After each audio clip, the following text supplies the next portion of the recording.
Jack Snyder एक ऐसे director जिन्हें अपनी डार्क सुपर हीरो मूवीज के लिए बहुत क्रिटिसिज्म और हेट मिला, बट जब लोगों को उनकी वर्थ पता चली तो लोगों ने उन्हें और देखना चाहा।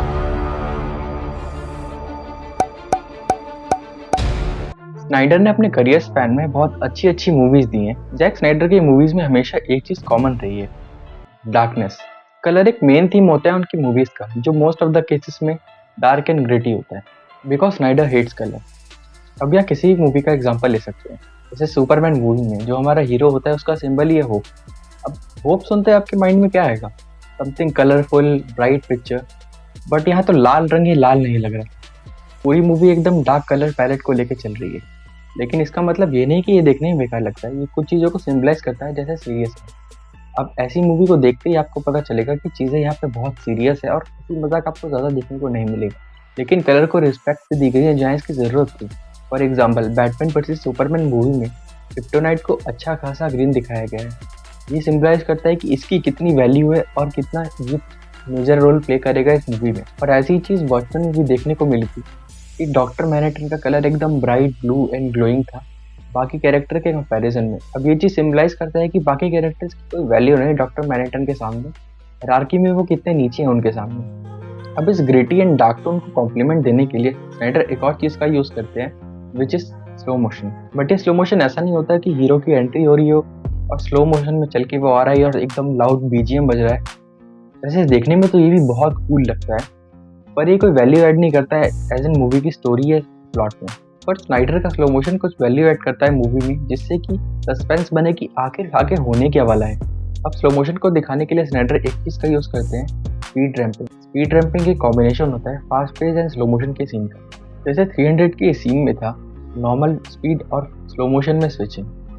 अब ये देखने में तो कूल लगता ही है, पर क्या सच में मूवी में कोई वैल्यू ऐड करता है? वेल इसका आंसर है हाँ भी और नहीं भी। वेल इस चीज़ को ऐसे देखते हैं, इस सीन में अगर स्पीड रैंपिंग नहीं होती तो क्या वो टेंशन फील होती जब ब्रूस क्लार्क को देखता है और जो डर वो एकदम सडन मोमेंट पर फील करता है? अगर ये नॉर्मल स्पीड में होता तो बहुत बेसिक लगता है और सुपरमैन और बैटमैन का फर्स्ट इंटरेक्शन इतना मेमोरेबल और एपिक शायद ना लगता। स्नाइडर को एक और चीज़ करनी बहुत ज़्यादा पसंद है, focus on important thing only. अपने स्नाइडर को ये चीज़ काफ़ी मूवीज़ में यूज़ करती देखी, जैसे जस्टिस लीग का ये पूरा सीक्वेंस जहाँ स्टार्टिंग से ही फोकस एक ब्रीफकेस पे रहता है, ताकि उसे एक सबटल हिंट मिले ऑडियंस को कि इस चीज़ की अपनी एक इम्पोर्टेंट है इस पूरे सीन को लेकर। और ये हमारी छोटी सी इस कहानी का प्राइम फोकस होने वाला है कि क्यों ये इतना इम्पोर्टेंट। और भी बहुत सारी मूवीज़ में हमने स्नाइडर को ये चीज़ यूज़ करके देखी है, बट 2021 में ही आर्मी ऑफ द डेड में स्नाइडर इस चीज़ को लेके एकदम एक्सट्रीम पर चले गए। और ये रीज़न था कि बहुत लोगों को ये मूवी काफ़ी ब्लरी लगी, बट स्नाइडर की क्रिएटिव चॉइस थी कि वो इस मूवी को इसी तरह से शूट करें। अब इसके लिए उन्होंने कैनन 50mm ड्रीम लेंस का यूज़ किया। अब सिंपल लैंग्वेज में बोले तो इसका अपर्चर काफ़ी बड़ा होता है, जो फोरग्राउंड बैकग्राउंड को अच्छे से सेपरेट करता है और बैकग्राउंड में हमें अच्छा खासा ब्लर देखने को मिलता है, जो इस मूवी में हमें अच्छे से देखने को मिला था। चलिए एक सीन की बात करते हैं जहाँ इसकी इंपॉर्टेंस हमें अच्छे से समझ आई है। आर्मी ऑफ द डेड का ये सीन जब स्कॉट और मारिया लिफ्ट में जाने वाले होते हैं और वहाँ से सडनली एक ज़ॉम्बी निकलकर मारिया को मार देता है। सारा फोकस मारिया पर रखा गया है, जिससे ऑडियंस का ध्यान पीछे ज़ॉम्बीज पर ना जाकर मारिया की डेथ पर रहे और उस सीन को इंटेंस बनाए।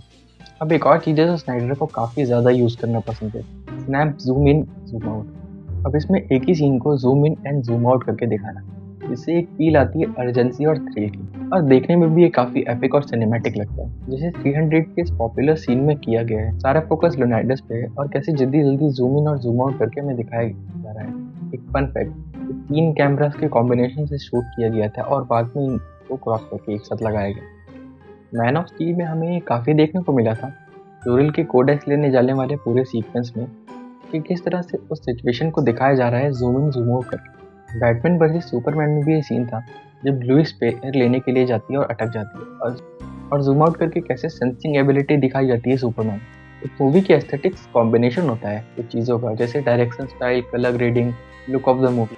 और जैक स्नाइडर शैडो टेक्निक का यूज़ करते हैं मूवी के एस्थेटिक्स को मेंटेन करने के लिए। Most of the epic shots उनके इस चीज़ को मेंटेन करते हैं कि लाइट को पीछे से डायरेक्ट करे और सामने जो कैरेक्टर है वो एकदम डार्क या शैडो जैसा दिखे। ये चीज़ ड्रामेटिक और सस्पेंस के टाइम बहुत हेल्पफुल होती है and obviously dark gritty and high contrast लगता है, जो कि जैक स्नाइडर के प्रेफरेंस है। अब चाहे जैक स्नाइडर की मूवी कैसे भी हो, जो मोस्ट ऑफ द केसेस में अच्छी ही होती है, पर एक चीज़ करना वो कभी नहीं भूलते, मेकिंग अ मूवमेंट और सीन आइकॉनिक।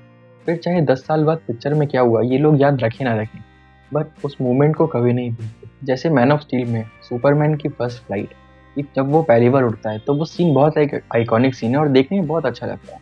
या फिर लोनाइडस का वुल्फ से लड़ने वाला सीन, जो डायरेक्टली कॉमिक बुक से इंस्पायर्ड था और देखने में काफ़ी अच्छा था। बैटमैन वर्सेस सुपरमैन में बैटमैन का ये आइकॉनिक पोज, वंडर वुमन का बैटमैन को बचाने वाला सीन, 300 का fight in the shadow scene, again Batman versus Superman का ये सीन जहाँ सुपरमैन को लिटरली गॉड की तरह दिखाया जा रहा था, और सुपरमैन का शिप को ड्रैग करने वाला सीन जो कि अगेन डायरेक्टली कॉमिक से इंस्पायर्ड था। ये कुछ चीज़ें थी जैक स्नाइडर की फिल्म मेकिंग के बारे में। अगर आपको अच्छा लगा तो आप क्रिस्टोफर नोलन की मूवी मेकिंग के बारे में देख सकते हैं।